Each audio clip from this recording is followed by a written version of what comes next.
ऐसी जानकारी ईडी को कल रात को मिली कि आज उनको कार्रवाई करनी पड़ी। ये सारी बातें तो महीनों से जानकारी है। किसी को डरने और घबराने की जरूरत नहीं है और जो कांग्रेस पार्टी का आरोप है वो निराधार है। तरह तरह के स्कैम हुए, घोटाले हुए और उसकी जांच सेंट्रल एजेंसियां कर रही हैं। सुबह से आज 6:30 बजे से भिलाई में भूपेश बघेल जी के यहाँ ईडी की रेड हो रही है।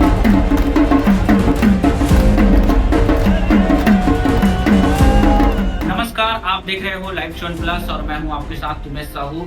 स्क्रीन में आप एक वीडियो देख रहे होंगे जिसमें बहुत सारे लोग मौजूद हैं और वो लगातार एक नारे का उपयोग कर रहे हैं। आखिर ये लोग है कौन और ये लोग लगातार नारेबाजी क्यों कर रहे हैं? दरअसल पूर्व मुख्यमंत्री भूपेश बघेल के भिलाई निवास पर ईडी ने रेड कार्रवाई की है। जानकारी के अनुसार सुबह 6 बजे से ही ईडी के द्वारा भूपेश बघेल के निवास पर रेड कार्रवाई की है और अभी भी रेड कार्रवाई चल रही है। स्क्रीन में आप देख सकते हैं जिसमें पुलिस भी आपको नजर आ रही होंगे। सर्वप्रथम जानकारी के अनुसार पूर्व मुख्यमंत्री भूपेश बघेल के ट्विटर अकाउंट पर एक ट्वीट किया जाता है करीब 8 बजे के करीब, जिसमें जानकारी देते हुए उस ट्विटर में जानकारी देते हुए नजर आ रहे हैं कि पूर्व मुख्यमंत्री भूपेश बघेल, जिसे कांग्रेस ने वर्तमान महासचिव बनाया है और पंजाब का प्रभारी बनाया है, उनके घर में ईडी ने रेड डाली है। जैसे ही यह खबर छत्तीसगढ़ में पहुंचती है वैसे ही पूरे राजनीतिक सर्कलियों में तेजी से घमासान छा जाता है। मीडिया की टीम हो, चाहे पुलिस की टीम हो, चाहे राजनीतिक जो नेता है, वो सदमे में आ जाते हैं और एक के बाद एक बयानबाजी शुरू हो जाती है। सर्वप्रथम बयान आता है डिप्टी सीएम अरुण साहब का। वो कहते हुए दिखाई दे रहे हैं कि अगर पूर्व मुख्यमंत्री भूपेश बघेल ने किसी भी प्रकार की कोई गलत कार्य नहीं किया है तो उनको डरने की कोई भी आवश्यकता नहीं है। फिर आता है बयान कांग्रेस के मीडिया प्रभारी के अध्यक्ष पवन खेड़ा का।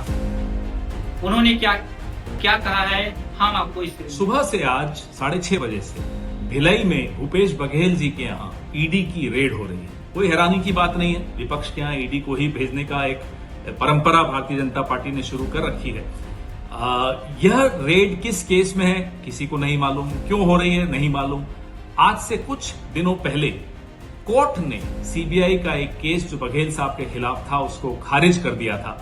कोई केस बघेल साहब के खिलाफ अभी नहीं है, लेकिन फिर भी आज ईडी की रेड उनके यहाँ हो रही है। हो सकता है आज संसद का सत्र शुरू हो रहा है, बीजेपी को जो चारों तरफ से घिरी हुई है उन्हें एक डिस्ट्रैक्शन चाहिए, ध्यान हटाना है, हेडलाइंस बदलनी है।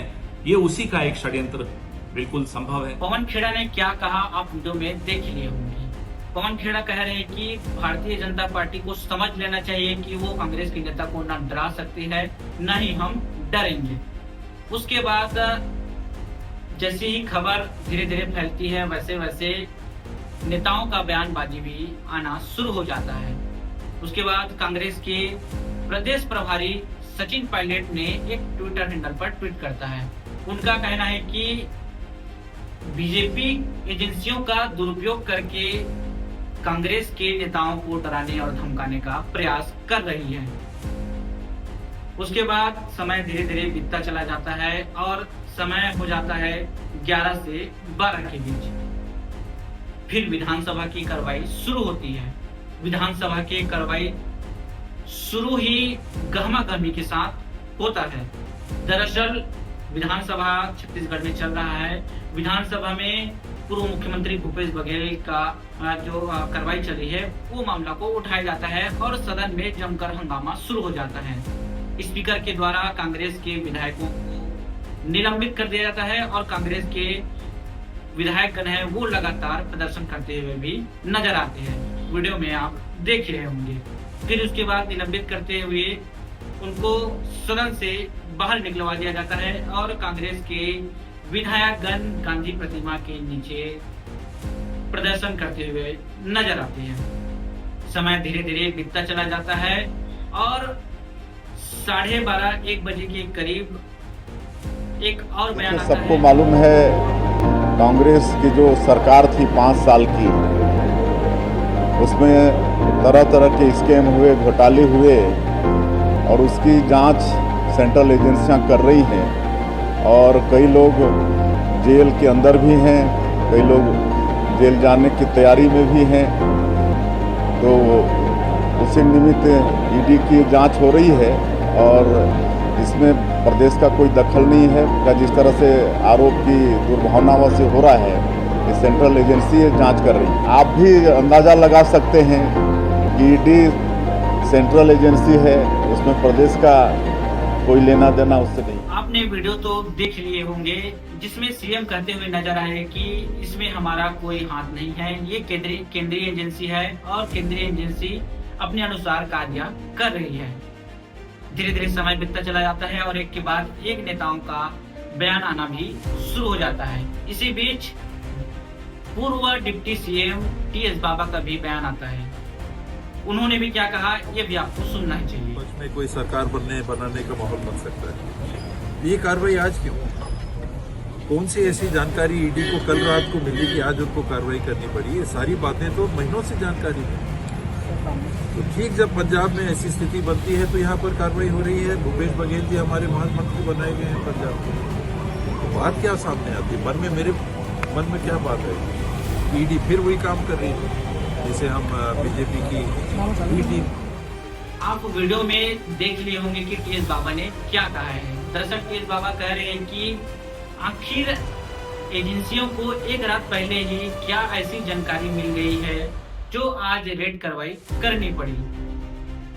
अब हम पूरा जो घटनाक्रम है उनके बारे में हम आपको विस्तार से बताने जा रहे हैं। दरअसल सुबह 6 बजे ईडी ने रेड करवाई पूर्व मुख्यमंत्री भूपेश बघेल के घर में की, साथ ही साथ 14 अन्य ठिकानों पर भी ईडी ने कार्रवाई की है। लेकिन अभी तक से यह स्पष्ट नहीं हो पाया है कि यह जो कार्रवाई है वो किस मामले में की गई है। क्या यह शराब घोटाले मामले की गई है या फिर कोयला घोटाले मामले में की गई है या फिर कोई अन्य घोटाले मामले में की गई है। लेकिन ये तो स्पष्ट तब ही हो पाएगा मुख्यमंत्री मीडिया के सामने आकर जब बैठ देंगे, तब यह मामला पूर्ण रूप से समझ में आएगा। लेकिन एक्सपर्ट का कहना है कि जब से पूर्व मुख्यमंत्री भूपेश बघेल को महासचिव का पद दिया गया है, उसके बाद पंजाब में भी उनको प्रभारी बनाया गया है, तब से लगातार उन पर निशाना बनाया जा रहा था। अब ईडी ने कार्रवाई की है।